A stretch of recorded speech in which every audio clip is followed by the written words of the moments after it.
नमस्कार बंधुओं, आज एक नई पुस्तक समीक्षा के साथ मैं प्रस्तुत हूँ। पुस्तक का नाम है आधुनिक भारत का इतिहास, एक नवीन संस्करण। ये बहुत ही महत्वपूर्ण पुस्तक है इतिहास की, जो स्नातक, स्नातकोत्तर एवं प्रतियोगी परीक्षाओं के लिए बहुत ही उपयोगी किताब है। तो आइए मैं इसकी समीक्षा करता हूँ पुस्तक की।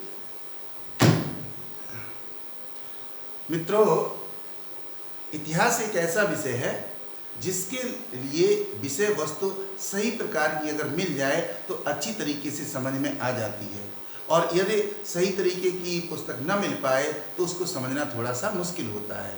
ये एक बहुत ही महत्वपूर्ण पुस्तक की हम समीक्षा करने जा रहे हैं। इससे पहले कि मैं वीडियो शुरू करूं, अगर आपने अभी तक हमारे चैनल को सब्सक्राइब नहीं किया है तो सब्सक्राइब जरूर कर लीजिए। आइए वीडियो शुरू करते हैं। पुस्तक का नाम है आधुनिक भारत का इतिहास। ये पुस्तक का 36वां संस्करण है। इससे पहले भी कई संस्करण आ चुके हैं। इसका सीधा सा तात्पर्य है कि लेखक बराबर अपनी विषय वस्तु को अपडेट करते रहते हैं। पुस्तक में एक नवीन मूल्यांकन, मतलब एक नए तरीके से आधुनिक भारत के इतिहास का मूल्यांकन किया गया है। इसके लेखक जो हैं वो 3 लोगों ने मिलकर के इस पुस्तक को लिखा है। वी.एल. ग्रोवर, जो जाने माने इतिहास के लेखक हैं और साथ ही राष्ट्रीय आंदोलन पर भी आपने पुस्तकें लिखी हैं। अलका मेहता और यशपाल जाने माने इतिहासकार हैं, जिन्होंने विश्व इतिहास पर और भारतीय इतिहास पर बहुत सी पुस्तकें लिखी हैं और बहुत अच्छे तरीके से विवेचना की है। इसके जो प्रकाशक हैं पुस्तक के, वो हैं S Chandra and company private limited, Ramnagar, नई दिल्ली से ये पुस्तक प्रकाशित हुई है। पुस्तक का मूल्य 575 रुपये है। थोड़ा सा अधिक जरूर लग रहा है, लेकिन यदि आप इसका अध्ययन करेंगे तो आप स्वयं पाएंगे कि विषय वस्तु बहुत अच्छी है। उसके सामने ये मूल्य कोई भी बहुत ज़्यादा महत्वपूर्ण नहीं है।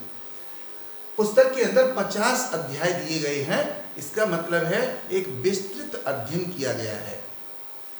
पहले अध्याय के रूप में लेखकों ने मुगल साम्राज्य का पतन, आधुनिक भारत के इतिहास की शुरुआत की है मुगल साम्राज्य के पतन से।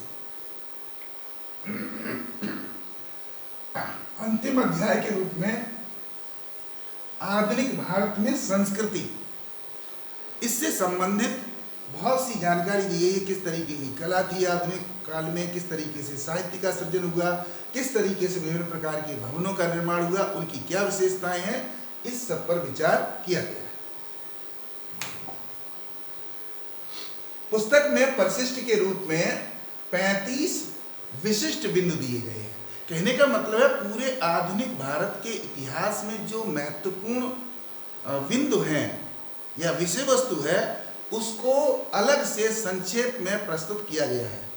सीधा सा तात्पर्य इसका ये है कि यदि पाठक के पास बहुत ज़्यादा समय नहीं है पढ़ने का, तो वो इन महत्वपूर्ण बिंदुओं को परिशिष्ट के माध्यम से पढ़ सकता है, अध्ययन कर सकता है। पृष्ठभाग में इसके बाद जो पुस्तक का पृष्ठभाग है, उसमें महत्वपूर्ण विशेषताएं दी गई हैं कि पुस्तक की क्या क्या विशेषताएं हैं, उनमें क्या क्या खास बात दी गई है, किस टॉपिक के बारे में क्या खास बात दी गई है, और पुस्तक में किस तरीके की लेखन शैली है, किस तरीके की भाषा है, उन सारी चीज़ों को बताया गया है। और इस पाठ्य पुस्तक का एक व्यापक स्वरूप प्रस्तुत किया गया है। व्यापक स्वरूप का मतलब ये है कि जो इतिहास की घटनाएं हैं आधुनिक भारत की, उन पर गहराई से विचार किया गया, गहनता से विचार किया गया है और सभी पक्षों को कवर करने की कोशिश की गई है। पुस्तक को बहुत अच्छी तरीके से कवर पेज उसका तैयार किया गया है और बहुत आकर्षक लगती है देखने में, पढ़ने में तो है ही, विषय वस्तु बहुत अच्छी है। अब आइए बात करते हैं कि आखिर अध्ययन की दृष्टि से इस पुस्तक के अंदर कौन कौन सी प्रमुख विशेषताएं हैं। जब आप इसका अध्ययन करेंगे तो आपको पुस्तक के अंदर क्या चीजें महत्वपूर्ण दिखाई देंगी। सबसे पहली चीज है क्रमबद्ध एवं विश्लेषित विषय वस्तु। जो अध्यायवार विषय वस्तु दी गई है वो बिल्कुल क्रमबद्ध तरीके से दी गई है और उसको विश्लेषित किया गया है। विश्लेषित का मतलब है उसका विवेचन किया गया है, विशेषणात्मक शैली को अपनाते हुए उसकी व्याख्या की गई है। कहने का मतलब है कि छोटे छोटे तथ्यों को भी बहुत महत्वपूर्ण तरीके से समझाया गया है, जिससे कि पाठक के समझ में बहुत आसानी से आ जाता है कि घटना की महत्ता क्या रही होगी, या घटना के अंदर जो चरित्र हैं उन चरित्रों का महत्व क्या रहा होगा, उनको समझने में बहुत आसानी होती है। दूसरी बात देखें कि अध्यात्म में इतिहासकारों के विचार, जो भी विषय वस्तु दी गई है उसमें ये बताया गया है कि जैसे कोई भी घटना है, मान लीजिए मुगल साम्राज्य का पतन जैसे पहला अध्याय है, तो उसमें जो पतन के कारण दिए गए हैं उन कारणों में ये बताया गया है कि कौन सा इतिहासकार इस कारण को मानता है और उसे किस रूप में स्वीकार करता है। तो विभिन्न इतिहासकारों के विचार दिए गए हैं। इससे क्या होता है, एक विस्तृत दृष्टि इतिहास के बारे में तैयार होती है।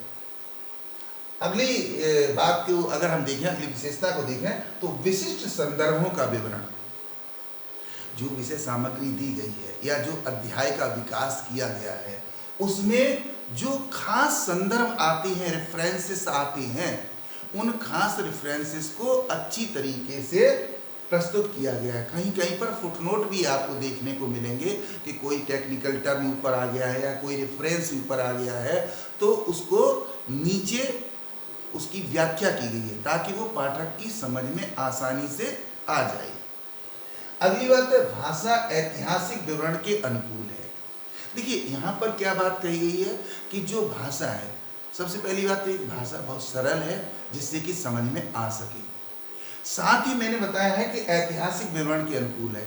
अब इसमें क्या है कि आधुनिक काल में जो मुगल शासन कर रहे थे वो तो कर ही रहे थे, साथ में भारत में अंग्रेज आ चुके थे, फ्रांसीसी आ चुके थे, डच आ चुके थे, पुर्तगाली आ चुके थे। उन्होंने आकर भी भारत में जगह जगह पर अपना राज्य स्थापित किया था या साम्राज्य स्थापित किया था। तो उनके साथ में उनकी संस्कृति भी आई थी, उनकी भाषा भी आई थी। तो बहुत सी जगह पर जब उनसे संबंधित घटनाओं का वर्णन किया जाता है तो ऐसे में वे शब्द भी आ जाते हैं, वो शब्दावली उन भाषाओं की भी आ जाती है। इसीलिए हमने कहा है ऐतिहासिक विवरण के अनुकूल। यानी मान लीजिए कि हमें पांडिचेरी का वर्णन करना है, तो पांडिचेरी का लेखक ने जब वर्णन किया है तो वहाँ कुछ शब्द फ्रांसीसी आ गए हैं, क्योंकि पांडिचेरी में फ्रांस का राज्य था, साम्राज्य था। इधर जब उन्होंने उत्तर भारत का वर्णन किया तो वहाँ पर बहुत सारे अंग्रेजी के शब्द आ गए हैं। और इसी तरीके से जब गोवा का, दक्षिण भारत का कुछ वर्णन किया है तो वहाँ पर भी दूसरी भाषाओं के वर्णन शब्द आ गए हैं। तो इसके लिए मैं सिर्फ एक ही शब्द मैंने उपयोग में लाया है कि ऐतिहासिक विवरण के अनुकूल है वो, क्योंकि उन शब्दों का आना भी जरूरी है, अन्यथा विषय वस्तु हमारे समझ में नहीं आ पाएगी। अगली बात अगर हम देखें विशेषता के रूप में, तो वो है आधुनिक भाषाओं की शब्दावली। आधुनिक भाषाओं का तात्पर्य सीधा सा ये है कि जो नई भाषाएं विकसित हुई थी भारत के अंदर, जैसे उर्दू का विकास हुआ था, हिंदी गद्दी का विकास हुआ था, तो और जो पाश्चात्य भाषाएं थी वो भी आ गई थी, तो उनकी शब्दावली भी लाई। कहने का मतलब है कि पुस्तक के अंदर आपको पुर्तगाली शब्द भी देखने को मिलेंगे, पुस्तक के अंदर फ्रांसीसी शब्द भी आपको देखने को मिलेंगे, पुस्तक के अंदर तत्सम और तद्भव भी आपको देखने को मिलेंगे, और उर्दू के बहुत सारे शब्द मिलेंगे, फारसी के आपको शब्द मिलेंगे। उन शब्दों का उपयोग विषय वस्तु के अनुसार किया गया है ताकि पाठक को अच्छी तरीके से समझाया जा सके। अगली बात, विश्लेषणात्मक गंभीर शैली। यहाँ दो शब्दों का उपयोग मैंने शैली के रूप में किया है कि जो शैली है वो कैसी है, विश्लेषणात्मक है। विश्लेषणात्मक का मतलब है कि अध्याय जिस विषय वस्तु से संबंधित है, उस विषय वस्तु की से संबंध जितनी बारीकियां हैं, जितनी गहनता है, उसको समझाया गया है। कोशिश की है लेखकों ने कि कोई भी चीज छूट ना जाए, वो पहुंच जाए, ताकि जो विद्यार्थी प्रतियोगी परीक्षाओं की तैयारी कर रहे हैं उन्हें छोटी छोटी बातें भी समझ में आ जाए। क्योंकि जो स्नातक और स्नातकोत्तर की परीक्षा की तैयारी होती है उसमें तो सामान्य इतिहास जो होता है उसका अध्ययन होता ही है, लेकिन जब प्रतियोगी परीक्षाएं होती हैं तो उसमें कुछ लीक से हटकर सवाल पूछे जाते हैं, कुछ ऐसी बातें पूछी जाती हैं जो होती तो छोटी हैं लेकिन बड़ी महत्वपूर्ण होती हैं। तो लेखकों ने पूरा प्रयास किया है कि उन चीज़ों को भी शामिल किया जाए।